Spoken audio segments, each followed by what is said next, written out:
हमेशा अच्छा बोलो, हमेशा अच्छा करो, हमेशा अच्छा ही सुनो। इस तरह की सलाह इसीलिए दी जाती है क्योंकि आपके द्वारा उठाया गया एक भी कदम पूरे ब्रह्मांड के ऊपर असर डालता है। आप कितने भी आम या खास व्यक्ति हो, इससे कोई फर्क नहीं पड़ता। आप जो भी कदम उठाएंगे उसका इम्पैक्ट पूरे ब्रह्मांड के ऊपर आज नहीं तो कल किसी न किसी रूप में पड़ेगा ही पड़ेगा। रशिया यूक्रेन के बीच में जब एक भी गोली चलती है तो उसका असर सीधे अफ्रीका में बैठे हुए किसी गरीब बच्चे की थाली पर भी पड़ता है, तो वहीं पर अमेरिका की मालामाल हो चुकी कंपनियों की झोली में भी और बढ़ोतरी के रूप में असर पड़ता है। ऐसे ही कुछ देखने के लिए मिला है भारत के केस में। देखिए, रशिया यूक्रेन के बीच में युद्ध चल रहा है। इस युद्ध ने दुनिया भर को कई सारी चीजें सिखा दी। कई चीजों को लेकर मारक मार हो गई, लेकिन कई सारे देशों ने अच्छा खासा पैसा भी यहाँ से कूट लिया।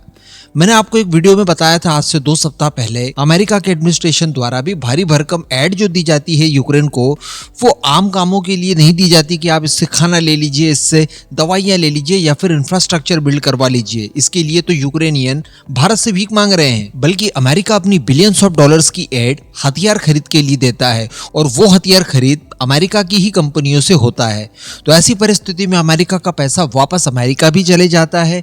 उन हथियारों के बल पर वो रशिया को डेंट भी पहुंचा रहा है और दुनिया भर में ये भी नाम कमा रहा है कि देखिए हम लोग यूक्रेन को कितनी मदद दे रहे हैं। लेकिन इसी बीच भारत के लिए भी एक अच्छी खबर निकल कर आई है। देखिए, एक सिप्री की नई रिपोर्ट जारी हुई है जिसमें कुछ खुलासे किए गए हैं और इसमें एक ऐसी बात जानने के लिए मिली है जिसे जानने के बाद ये कहा जा सकता है कि रशिया यूक्रेन वॉर कितना भी बुरा क्यों ना हो, इसका एक बहुत ही अच्छा इम्पैक्ट भारत के ऊपर पड़ा है। चलिए उसी को लेकर डिस्कस करते हैं। आप बस वीडियो को एकदम अंत तक जरूर देखते रहिएगा। तो देखिए, जैसा कि उम्मीद थी कि रशिया यूक्रेन वॉर के बाद में जितनी भी हथियार निर्माता कंपनियां हैं उनका रेवेन्यू बढ़ना ही बढ़ना था। सिप्री के द्वारा बताया ये जा रहा है कि वर्ष 2023 में हथियार निर्माता कंपनियों को $632 बिलियन का अतिरिक्त मुनाफा हुआ या इन्होंने इतने अतिरिक्त हथियार बेचे। $632 बिलियन ये बहुत बड़ी रकम है, आधे ट्रिलियन से भी ज्यादा। और ये जो डाटा इन्होंने पेश किया है ये दुनिया की 100 टॉप हथियार उत्पादक कंपनियों के मिला जुलाकर आपको बताए हैं। अगर परसेंटेज देखें तो नॉर्मली हर साल जितने हथियारों की बिक्री होती है इसमें 4.2% की वृद्धि हुई। न केवल यूक्रेन ने हथियार खरीदे बल्कि रशिया ने भी हथियार तेजी से खरीदे। इसके अलावा जो आसपास के और बाकी के देश थे जिन्हें लग रहा था कि इस युद्ध का इम्पैक्ट हमारे ऊपर भी हो सकता है, उन्होंने भी अतिरिक्त हथियार खरीदे।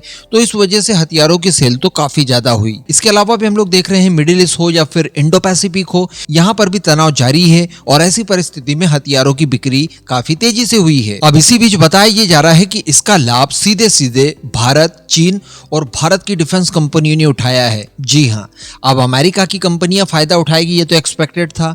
चाइना भी अच्छी खासी दौड़ में है, उसकी कंपनियां भी फायदा उठाएगी ये भी एक्सपेक्टेड हो सकता है।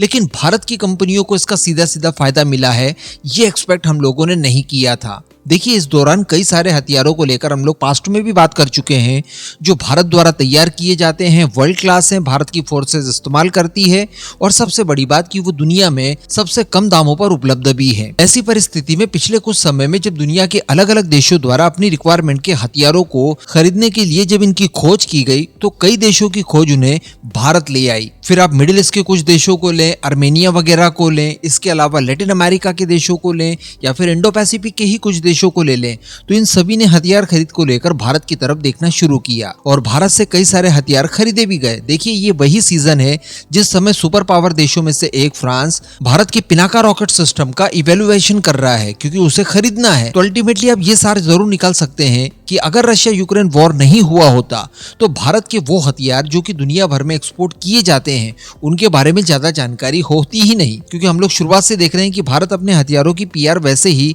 मजबूती से नहीं कर पाता। काफी हद तक लेट लतीफी भी चलती है। लेकिन जब रशिया यूक्रेन वॉर के बहाने भारत के हथियारों की पीआर अपने आप बढ़ गई तो देखिए इनको लेकर संभावित कस्टमर्स भी हमें देखने के लिए मिल रहे हैं। केवल पिनाका ही नहीं, इस समय भारत गोला बारूद की बात की जाए तो दुनिया में सबसे ज्यादा बेचने वाले देशों में से एक बन चुका है।